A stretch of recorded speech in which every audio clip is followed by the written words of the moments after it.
Didn't I tell y'all this was going to be a better fight than y'all were expecting?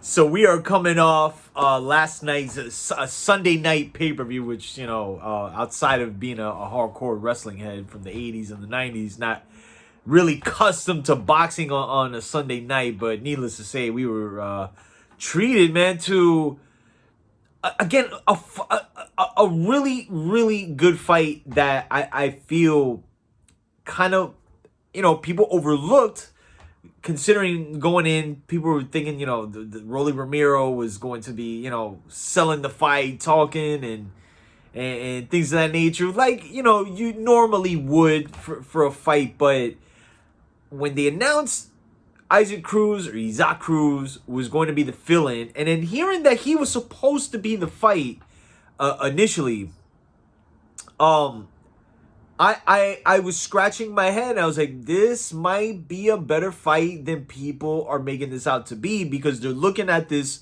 5'4", strong little Mexican fighter with like a 63-inch reach. It's like, come on, like on paper, right? And I always say on paper, Gervonta Davis should just take care of business, right? Well, as I imagined, okay, Isaac Cruz gave Gervonta Davis, let's say what it is, guys, this toughest test to date.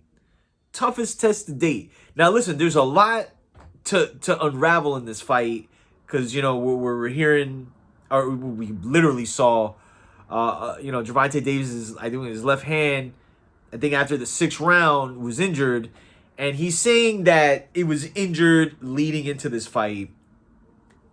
Again. So, but regardless of that, this is one thing I wanted to make mention of, okay? Because what you're seeing a lot from people is that Gervonta Davis is overrated, and he lost the fight. And for the record, okay, I have to watch the fight again. But off of first viewing, I could have argued a draw or a slight edge to Tank. I think it was the 115, 113 card. I think it was two cards that read.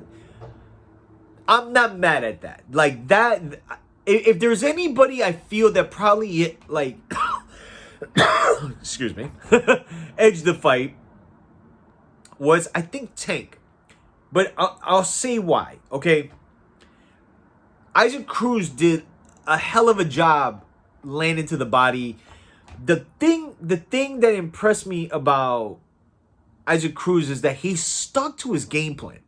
He didn't really fare off much at all. Like, I want to say rounds 5, 6, and 7, he started to kind of follow Tank, but to the point.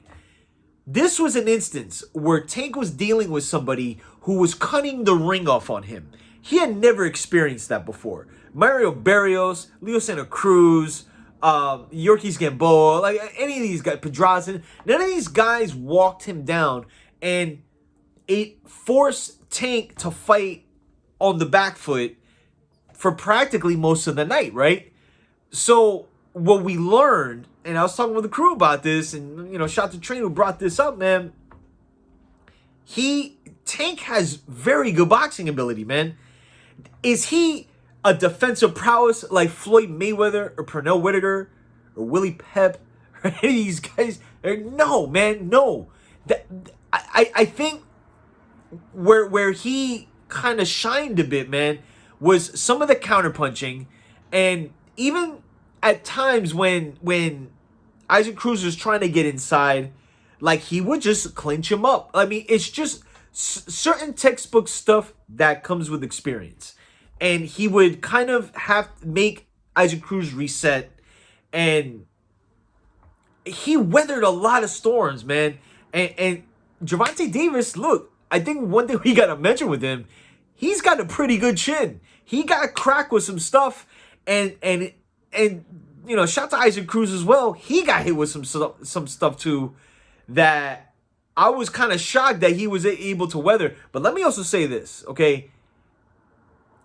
Isaac Cruz did a good job catching a lot of Tank's uppercuts. Like, you can go, I have to watch the fight again, but there was specific points, and this is why I hate biased commentary, man. And I'm not pointing fingers at it's just Showtime and it's just the zone. Like I get it. But there was points where you clearly see Isaac Cruz catching a hook and they're like, oh, big shot by Gervonta. I'm like, come on, man. But Isaac Cruz had a really good game plan. And Gervonta Davis adjusted through the course of the fight and was, again, making Isaac Cruz follow him at a point. And that's when he was landing a lot of his good stuff. But I think with Gervonta Davis, man, the sentiment from what I'm seeing from some people, again, is that they think he's overrated and this person will beat him, that person will beat him. What I think both guys got from this fight, man, is experience. And that I think pays dividends down the road. That you can't really acquire in a gym. Like the gym is going to get you ready for the fight. But these experiences in the fights is what's going to take you those levels up that, like these litmus tests. And I think Tank, even with the hand injured, I think to me, man, he passed the litmus test, man. He did a lot of good work fighting on the back foot, was landing good counter shots. Again, he gets hit, man. He's not, just because he fights under Floyd does not mean he is Floyd. I mean, it is what it is. He got cracked with some stuff, but he's got a good chin. As does Isaac Cruz. But I think a lot what happened with that was the fact that Tank was fighting on the back foot. Like, a lot of that leverage wasn't there as it normally is when he's walking dudes down. But I think both guys gained a lot, man. And I think for Tank Davis, I think in his next fight, he's going to be that much better. I just think going forward, and I think, again, this is the sentiment of practically everybody, we got to see Tank in there with the upper echelon, man. Like, figure out a way. I think down, like, by the end of next year, if we get Kambosos and Haney and that's next, they got to push the envelope to make the winner of that.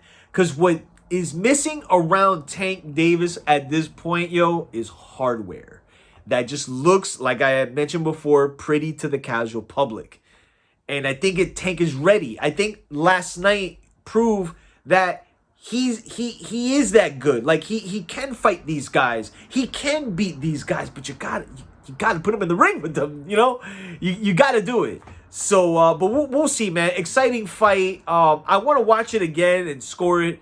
But like I said, off rip, if you had it a draw or if you had it Tank edging it, like I think that's more along the lines of where I'm leaning towards. So, but any case, man, great night of fights this weekend. We got yet another lightweight who I want to make another video as it concerns this one participant. That's gonna be, this one fighter is gonna be fighting this week, Vasily Lomachenko against Richard Kami. I'm gonna make another video as it concerns Vasily Lomachenko, the news I'm hearing about the potential next opponent.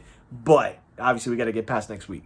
So, any case, let me know what you thought about Tank Davis's performance. Again, fighting half the fight with a hurt hand.